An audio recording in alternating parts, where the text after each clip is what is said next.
안녕하세요. 오늘 뉴스레터의 주요 내용은 다음과 같습니다. 1. 미국을 넘어섰다. 2. 중대한 결정이다.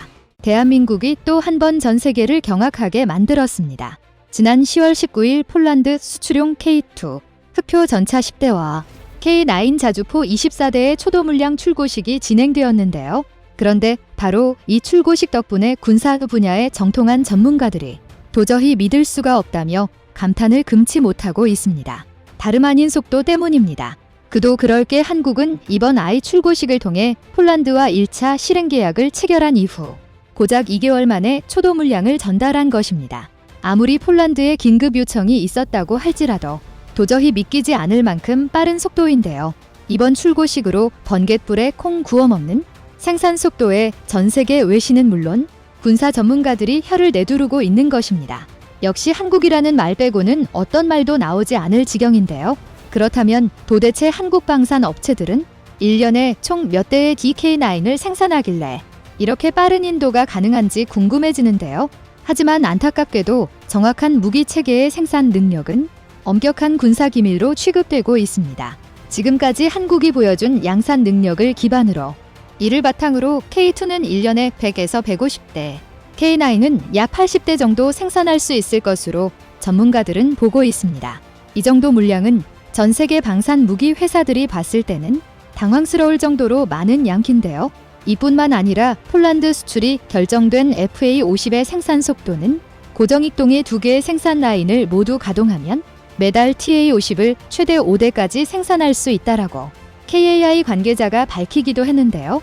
즉, FA50의 기본 모델인 TA50을 1년에 최대 60대까지 생산할 수 있다는 의미로 FA50의 생산량 또한 이와 엇비슷함을 알 수 있습니다.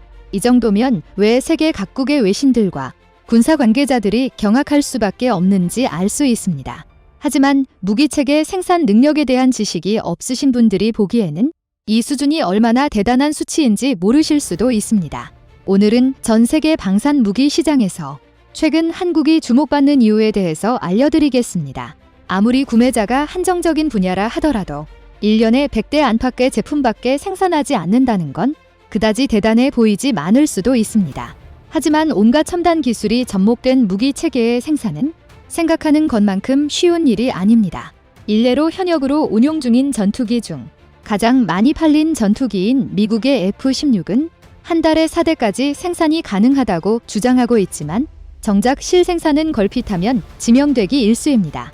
실제로 2019년에 25대의 F-16 도입 계약을 체결한 모로코는 2027년에나 실기체를 인도받을 수 있다고 통보받았습니다. 마찬가지로 같은 해에 16대를 발주한 바레인은 5년 뒤인 2024년에나 F-16을 인도받을 수 있는데요. 한국이 폴란드와 맺은 총 48대의 FA50 계약 중 12대를 2023년까지 인도하기로 합의한 것과 비교하면 아주 느린 속도입니다. 더군다나 폴란드가 지금 사양의 FA50을 도입하기로 결정한 게 아니라 블록 24양인 FA50PL을 민수하기로 결정한 걸 고려하면 더욱 생산 능력의 격차가 커집니다. 하지만 이는 비단 미국의 생산 능력이 떨어지는 게 아닙니다. 다만 한국이 유독 빠른 건데요. 한국이 아닌 다른 나라와 비교하면 오히려 미국의 생산 능력은 상당히 준수한 편입니다. 이를 보여주는 대표적인 사례도 있는데요. 지난 2007년 사우디아라비아는 유럽연합과 유로파이터 타이푼 72대 도입 계약을 체결했지만 정작 인도가 완료된 건 10년이나 지난 2017년이었습니다. 심지어 한 번 유로파이터 타이푼 도입 계약을 체결했던 스웨덴이 인도가 너무 오래 걸리자 아예 계약을 취소해버리는 초유의 사태가 벌어지기도 했습니다. 이런 사례들을 생각하면 한국의 전투기 생산 능력이 얼마나 압도적인지 감이 모실 텐데요. 하지만 기어간 장비로 시선을 돌리면 사정은 더욱 심각합니다. 단적인 예로 일본은 2012년 자체 개발한 최신의 35세대 전차인 십식 전차의 지식화를 발표했습니다. 그런데 문제가 생겼습니다. 화려하게 막은 열었지만 일본 정부가 생각한 것 이상으로 일본 방산업체는 심각하게 몰락했습니다. 당시 일본 방산업체들의 비참한 생산 능력으로 십식 전차는 계속해서 도입이 지명되었고 결국 2014년 초반이 되어서야 비로소 일선 부대의 배치가 완료되었습니다. 그것도 한국처럼 수백 대의 전차를 양산한 게 아니라 고작 53대의 전차를 배치하는데 2년이 넘는 시간이 소요된 것입니다. 보통 무기 체계의 생산 능력은 초도 물량 양산에서 최대로 발휘된다는 걸 생각하면 어이없어질 정도로 오래 걸린 건데요. 그러나 일본의 추태는 여기서 끝이 아닙니다. 이후 일본은 기어간 전력의 최신화를 위해 2023년까지 총 123대의 십식 전차를 생산하기로 계획했지만 정작 지금까지 양산된 건 99대가 전부입니다. 이는 십식 전차가 한 달에 1대꼴로 제작되기 때문인데요. 그런데 여기서 더욱 황당한 건 무기 수출 실적 제로인 일본은 오로지 자위대만을 위한 전차를 생산하는데도 불구하고 한국과는 비교도 할 수 없을 정도로 오랜 시간이 걸린 것입니다. 오죽하면 이처럼 한국과의 격차가 말도 안 되는 수준으로 벌어지자 질투심에 눈이 먼 일본군 전문가들은 한국의 생산 능력이 과장되었다고 주장하기도 하는데요. 그도 그럴 게 이런 수치는 자신들도 머리털 나고 처음 겪는 경험이기 때문입니다. 한국과 폴란드의 방산 수출 명세를 보면 FA-50 경공격기 개량형 총 48대 중 12대를 2023년까지 인도, K2 흑표 전차 총 980대 중 180대를 2025년까지 인도, 그리고 K9 자주포 총 648대 중 212대를 2026년까지 인도, K239 천무 288대를 2023년부터 인도입니다. 확실히 국가의 모든 제조 역량을 총동원하는 전시 상황이 아니고서야 평시 상황에 이 정도의 물량을 생산한다는 건 대한민국을 제외하면 다른 나라들은 불가능에 가까운 일입니다. 하지만 애초에 폴란드가 자국의 무기 체계를 송두리째 바꿔버리는데 대한민국을 선택한 이유가 바로 전 세계에서 한국이 자신들의 요구를 충족시켜 줄 수 있었기 때문입니다. 그런데 한국이 이처럼 빠른 생산 역량을 갖춘 이유에는 그럴 만한 이유가 있어서인데요. 사실 국내 대부분의 기업체는 국가 수익의 상당 부분을 수출에 의존하고 있습니다. 그래서 한국은 납품기한 준수에 집착에 가까울 정도로 민감하게 대응하고 있습니다. 오죽하면 필리핀과의 FA-50 도입 사업에서는 납품기한을 지키기 위해 아예 한국에서부터 전투기를 몰고 가 납기일에 맞춰 직접 전달하기까지 했는데요. 전투기 인도는 분할한 기체를 대형 수송기에 싣고 가 현지에서 조립하여 전달하기도 하지만 한국은 이 시간마저 절약하기 위해 한국에서 조립을 완료하고 직접 전달하는 방식인 페리 비행을 선택한 것입니다. 이런 노력 덕에 한국은 당초 목표보다 2개월이나 빨리 FA-50의 남기를 끝마칠 수 있었는데요. 이뿐만이 아닙니다. 민도의 K9을 수출할 때는 현지에 생산 공장을 세워서 2018년 8월부터 2021년 2월까지 3년이 안 되는 시간 동안 기존 일정보다 빠르게 출고를 끝내버렸는데요. 인도의 K9 도입 분량이 무려 100대에 달한다는 걸 감안하면 실로 번개와 같은 속도입니다. 왜 K9의 수출명을 썬다라고 지었는지 납득이 가는 부분인데요. 그래서 우리 국민들이 생각하는 것 이상으로 한국산 방산 무기는 전 세계적으로 두터운 신뢰를 입증받고 있습니다. 심지어 폴란드 생산 물량은 없던 생산 라인까지 추가로 건설하면서 납품 기한을 맞추려고 추진 중인데요. 즉 현대의 대한민국은 세계 방산 시장에서 기적 같은 신화를 써내려가고 있습니다. 그런데 여기서 더 놀라운 것은 아직 한국은 비장의 무기 카드가 남아있다는 것입니다. 바로 제조공법 혁신을 통한 생산공정 자동화입니다. 일반적으로 현대의 무기 체계는 첨단 기술이 집약되는 만큼 상단 부분에서 수작업으로 제작이 이루어집니다. 구매자가 한정적이라 생산 라인이 부족한 탓도 있지만 역설적으로 이런 수작업에 따라 무기 체계의 생산 속도나 품질을 저해하는 요인으로도 자리 잡고 있는데요. 미국이나 유럽 같은 선진국들에 비해 맨 땅에서 생산 설비부터 마련해야 하는 후발주자 국가들이 방산 시장에서 경쟁력이 떨어지는 것도 이런 이유에서입니다. 즉, 많은 나라에 수출하지 못하고 생산하지 못하면 그만큼 기술력은 뒤떨어질 수밖에 없습니다. 그런데 우리 대한민국은 달랐습니다. 또 바로 이 점에서 한국은 차별점을 만들었는데요. 무기체계 생산에 투입되는 절대적인 시간을 줄여서 가격과 성능 양쪽에서 경쟁력을 확보하기 위해 로봇 등을 활용한 생산 공정의 자동화와 정밀화를 시도한 것입니다. 그리고 이 도전은 현재 대한민국의 방산 신화라는 결과로 대표적으로 FA-50KF-21 등을 생산하는 KAI의 경우 항공기 날개를 생산하는 공장에 사물 인터넷과 가상 물리 시스템을 적용해서 제조 공정의 모든 단계가 자율적으로 운영되는 스마트 팩토리를 만들었습니다. 이 덕에 생산 효율을 비약적으로 높일 수 있으면서 불량률은 극한까지 낮췄습니다. 실제로 KAI는 민항기 생산 과정에서 주익의 뼈대를 담당하는 입술의 가공 과정에서 이를 사람이 진행할 경우 8시간이 소요되지만 자동화 공정을 적용한 이후 40분으로 단축하는 등 차별화된 경쟁력을 갖추고 있습니다. 그만큼 한국의 자동화 공정은 전 세계 방산업체를 압도합니다. 이는 단순히 비약적이라는 표현이 부족할 정도로 엄청난 시간 단축입니다. 그런데 이런 장점은 또 있습니다. 일반적으로 방산 분야는 한 업체만 특출나게 발전하는 게 아니라 여러 업계가 전체적으로 균등한 수준으로 올라가는 특성을 갖고 있습니다. 일례로 K2 흑표 전차의 생산을 담당하는 현대로템은 기어감 장비 조립의 필수적인 용접 공정에 로봇을 도입해 자동화했습니다. 뿐만 아니라 생산 공정에 정밀 가공 장비를 도입하는 등 상당 부분의 공정을 자동화했는데요. 이 덕에 제품을 생산하기 위해 투입된 시간과 인력을 수치화한 작업 공수를 기존 대비 74%나 절감할 수 있었습니다. 이쯤 되면 왜 한국이 기술 강국이라 불리는지 확실히 알 수 있는데요. 한국의 무기체계 생산 능력이 모두 자동화된 생산 공정에서만 나오는 것도 아닙니다. 바로 한국 기술진들의 제조 능력 자체가 이미 주변국들과 차원이 다릅니다. 그 대표격인 게 대한민국 정비 능력의 상징인 육군종합정비창인데요. 한국에서 내로라 하는 능력의 기술직 군무원들이 주축을 이룬 육군종합정비창은 우리 군에서 사용하는 모든 지상 장비의 최종 정비와 재생을 담당하는 부대입니다. 이름 때문에 정비만 담당한다고 오해하는 경우가 많지만 육군종합정비창의 진짜 능력은 재생에 있습니다. 실제로 육군종합정비창은 지상 무기체계의 엔진부터 나사 하나까지 모든 부분을 정비하는 창정비를 담당하며 그렇게 입고된 구형 무기체계들은 개량형으로 업그레이드해 재출고됩니다. 즉 K1 전차가 육군종합정비창에 한번 들어가면 K1A1이나 K1E1으로 재탄생하는 것입니다. 오죽하면 육군종합정비창에서 창정비를 끝낸 무기체계는 이전 등록이 말소되고 새로운 장비로 신규 등록될 정도인데요.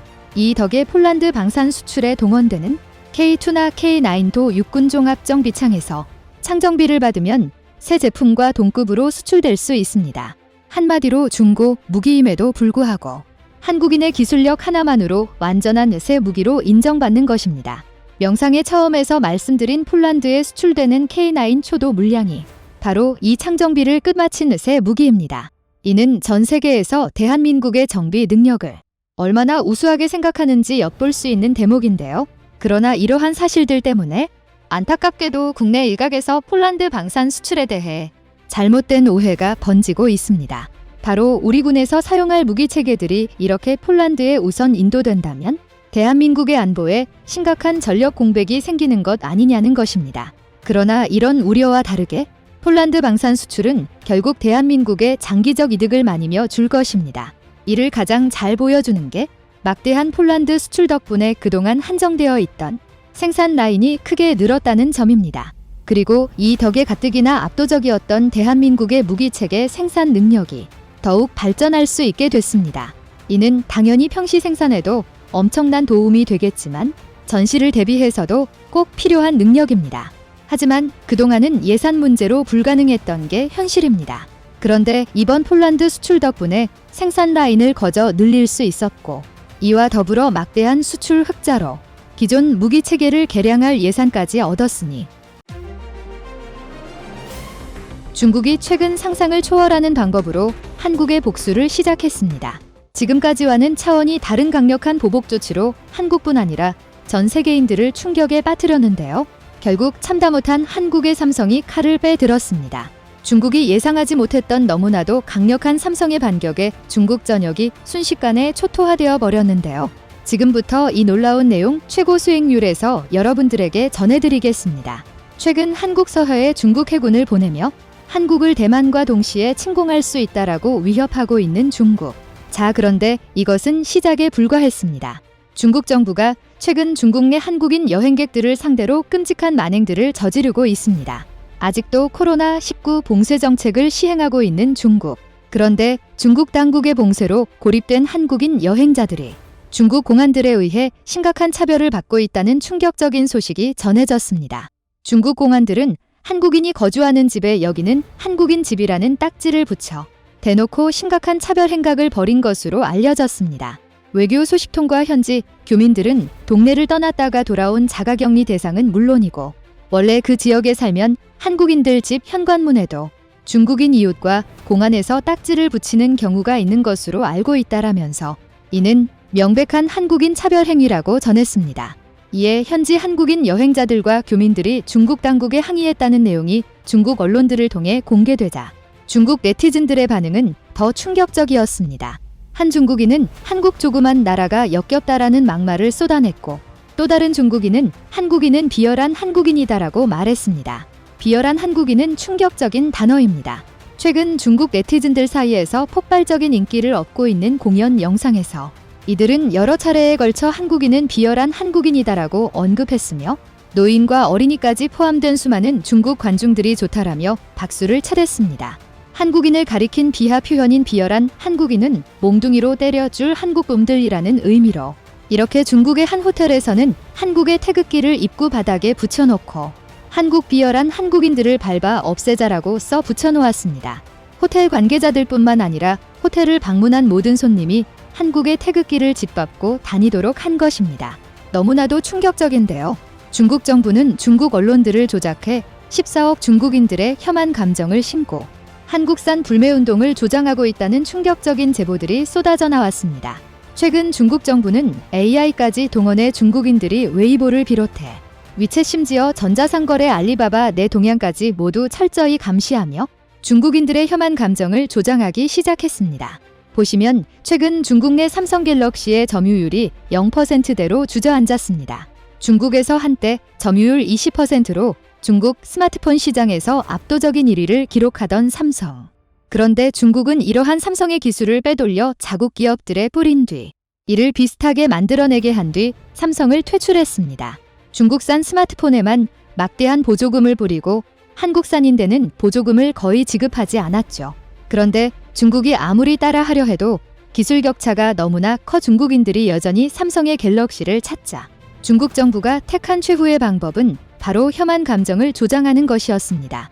결국 참다 못한 삼성이 중대 결단을 내렸습니다. 삼성은 지금까지 중국에 있던 스마트폰 생산 공장은 모두 베트남과 인도 등으로 옮겼지만 반도체 공장은 중국에 그대로 남겨두었습니다. 사실 삼성의 중국 스마트폰 공장보다 반도체 공장이 규모면으로나 현지 고용인원 및 급여 수준으로 봐도 압도적으로 스케일이 큽니다. 지난번 삼성의 중국 내 스마트폰 공장들이 한 번에 철수하자 중국 후이저우시 전체가 쑥대밭이 됐던 것 모두 기억하실 겁니다. 삼성 스마트폰 공장이 문을 닫은 뒤 유령 도시가 됐다. 홍콩 사우스 차이나 모닝포스트 SCMP는 11일 광동성 후이저우 해주 현지 르포 기사 제목을 이렇게 달았습니다. 삼성이 떠나면서 지역 경제에 미친 파장은 엄청났습니다. SCMP에 따르면 공장 인근 업체의 최소 60%가 잇따라 문을 닫았고 후이저우 공장과 연계된 광둥성 내 공장 배 곳도 생산을 중단했습니다. SCMP는 후이저우 지역 소비가 죽어가고 있다라고 전했습니다. 후이저우의 한 편의점 주인인 리와 씨는 8월에 비해 매출이 80% 줄었다라며 약국 슈퍼마켓 식당 임대주택 호텔까지 삼성 공장 직원의 소비에 기대지 않은 곳이 어디 있나? 라고 호소했습니다. 중국인 삼성 근로자들이 살던 공장 인근 아파트 임대 가격도 뚝 내려갔습니다. 공장 인근 식당 주인 리빙 씨는 지금은 텅 빈 테이블만 남았다라고 말했습니다. 공장 폐쇄 충격은 후이저우에서 100km 떨어진 광둥성 둥관 동안에까지 미쳤습니다. 한때 삼성 후이저우 공장에 납품하며 중국의 주요 로봇 산업 기업으로 떠올랐던 광둥 경승 스마트 그룹이 직격탄을 맞았습니다. 수년 전만 해도 직원이 1만 명이었던 이 기업은 현재 3,000명으로 줄었고 그나마 삼성 공장 폐쇄 뒤 3분의 2가 일감이 없어 격일제로 근무하고 있습니다. 일부는 3개월 강제 휴가를 가야 하고 일부는 일주일에 2일밖에 일하지 못하고 있습니다. SCMP는 전문가를 인용해 삼성 공장은 후이저우에서 완전한 공급 네트워크 생태계를 만들었다라며 광둥성 공장들은 삼성 없이 운영이 어렵고 작은 상점 식당들은 더더욱 버틸 수 없다라고 전했습니다. 자, 그런데 중국 내 삼성 반도체 공장 철수는 스마트폰 공장 철수 때와 스케일이 다릅니다. 삼성의 중국 시안 반도체 공장이 중국 경제에 미치는 영향은 스마트폰 공장의 10배에 달하는 것으로 알려졌습니다. 스마트폰 공장 철수 때는 후이저우라는 중국 시 하나가 날아갔지만 삼성의 시안 반도체 공장이 중국에서 철수해 다른 나라로 완전히 옮겨버리는 순간 인근 중국의 시 10개가 한 번에 쑥대밭이 된다는 것입니다.